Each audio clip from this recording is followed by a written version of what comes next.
রহমতুল্লাহ। আমার নাম মোহাম্মদ মুজফর রহমান। আমি এই চিবরা ঈদগাহ মাদ্রাসার মহতামিম।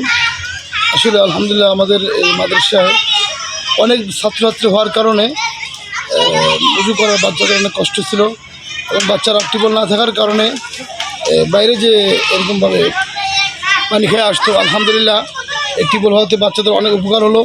উজু করে নামাজ পড়তে পারতেছে এবং উজু করে কোরআন শরীফ পড়তে পারতেছে। আলহামদুলিল্লাহ পানি খাওয়া দাওয়ার ব্যাপারে খুব বাচ্চারা এখন খুশি হয়ে গেছে। আলহামদুলিল্লাহ যেনারা এই কাজটা করছে, আল্লাহ যেন তাদেরকে হায়াত তৈয়বা দান করে দেন